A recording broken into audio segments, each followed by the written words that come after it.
Hello friends, welcome once again to a new video. Derivatives are the weapons for mass financial destruction, as rightly said by Sir Warren Buffett.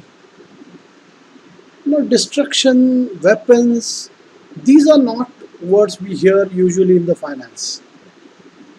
But derivatives are products which are highly leveraged.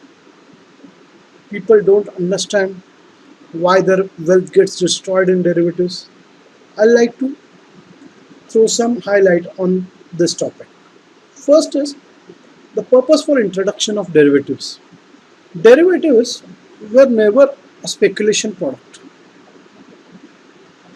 Derivatives were introduced for hedging. Hedging of financial instruments like equity, commodity, these were hedged with derivatives. They were also used by some arbitrageurs, but speculation was never an intent to introduce the derivatives. It is the people who have converted this instrument into speculation. And no need to say, most of the people who make losses are speculators, and the intelligent people, or the strong hands, what we call, are mostly hedgers and arbitrageurs. More than 90% people are into speculation. Equal number of people might be into hedging and arbitrage also, because in futures always 100% people are on one buy side, 100% are on the sell side. Second thing I would like to focus is, whenever you trade equity, you trade in a single direction. That is, you trade unidirectionally. You have to buy and sit. Whenever the market collapses, you cannot do anything. You just have to wait for your rate to come. Future are bidirectional products. You can buy a future, you can short a future, and you can go. Equity you cannot short and go. You'll have an option. Option is a tri-directional product. In options, what you can do is, you can buy an option, that is, you can buy a call. You can be bearish, that is, you can buy a put. You can sell a call and sell a put and be neutral in direction. This is possible only in options. Thing is, as you go product wise upside, your risk goes on increasing. Equity least risk, futures higher risk, option is the highest riskier product. Now I would like to focus on what I call the three poisons of derivatives. Three poisons of derivatives are: first is greed, second is fear, and panic. I would say greed is related to leverage. Now what is leverage? Leverage means borrowing. Higher the leverage, higher the chances of making loss. What actually happens is, future product is nothing but a leverage product. You pay 20% margin and own a thing which is 100%. That is 5 times you are paying the leverage is 5 times. What happens? You only focus on the returns, which will be 5 times more. You don't know the losses also are 5 times more. People usually see only the brighter side of the thing, and that is the reason they make huge losses. Second is fear. Fear in future and options is mainly of the time, because these are contracts and not shares. Shares you buy, you hold for n number of months, years. You don't have any problem because you have paid up the full capital. But what happens in derivatives is, these are contracts, these expire after a particular time. So a time is always like a time bomb on your head. You make a profit in that particular period, or else the time will expire, the contract will expire, and your losses will be fixed. This is the fear which will constantly be there in a derivative trader's mind. Third point is panic.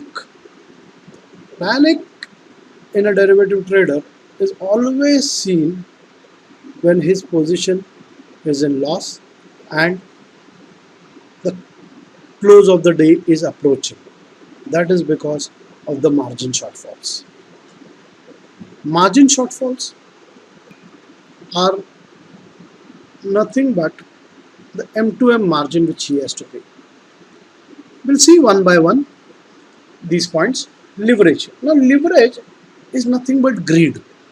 I would call leverage as a greed. Greed because a thing which costs 100 rupees you're buying into 20 rupees and you are expecting the profits to multiply, because on 100 rupees if I make 20 rupees profit, it's 20%. But on 20 rupees if I make the same 20%, 20 rupees profit, it is 100%. But the guy does not know, even if it comes down 10 rupees, he's going to lose 50% of his capital. This is the darker side which people usually don't think of. Futures, I would say, are like double-edged swords. That is, both profits and losses are not known. Double-edged sword means if you move it ahead, it is going to kill your enemy, you're going to get benefits. But if you move it backwards, if the sword moves backwards, it is going to hurt you in the same magnitude. So I would say it is a double-edged sword. Main thing in future is you don't know how much you are going to earn, how much you are going to lose. So future has this property. Whereas options, on the other hand, are not double-edged sword. They are a sword whose second edge is blunt, probably the edge facing you. What I mean to say by this is that in an options, if you buy an option, your profit is unlimited, your loss is limited. So you know your loss. So the blunt end says that you are not going to get a higher impact on your side.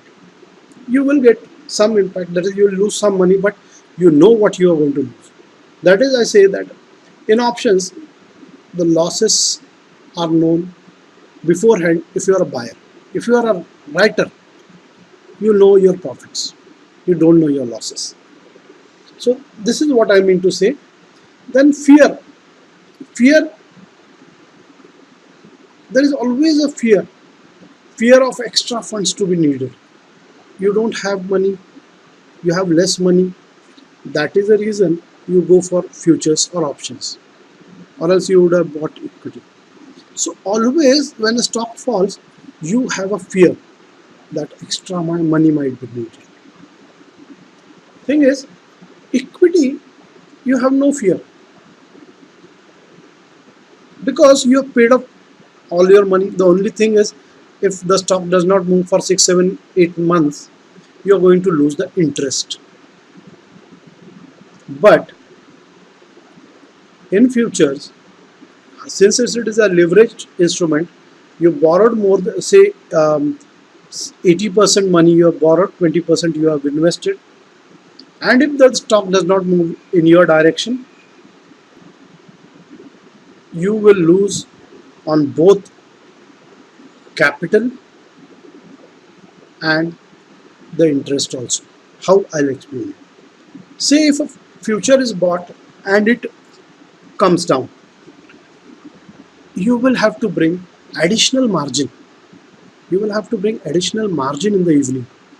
This margin will be in the form of M2M margin, which I'll be explaining later. But if the future does not move at all, your losses are static in future. Losses are static, due to which you don't have to pay any M2M. But in options, thing is different. As time decreases, the chances of losses further decrease. That is, time is very important. Even if 4 days your future does not move, you don't lose anything in future. But in option, the premium will go down if you have bought the option. So losses are not static. but they will increase with time. Then panic. We'll speak on panic. Panic, that is the margin shortfall. I would correlate with the panic. The root of this business is huge borrowing with the expectation of profit only. Nobody expects a loss going into this business. So in event of a loss, panic is on both interest and capital lost repayment. In futures, panic is of M2M margin, loss compensation and margin maintenance. What do you mean by this? See, whenever in the evening you have an M2M margin, M2M margin comprises of two things. First is how much the stock has come down. That loss you have to pay. Second thing, the margin you have to maintain it again. These are the two factors, but it is ultimately the same. You pay the loss and the margin is maintained back. But these are the two factors of the MTM margin. Next session, we will be seeing the types of margins and solutions to resolve the margin inadequacy problem in both futures and options. Because most of my friends who trade in futures usually face the problem that due to lack of margins at the end of the day, square off their positions in losses, and after they square off, usually they see the stock moving in their favorable directions, which they usually don't like. So stay tuned. We'll be coming up with the next session, wherein we'll be speaking on how to resolve this problems of margin adequacy in both futures and options. So thanks for watching. If you like this video, please press the like button. Thank you.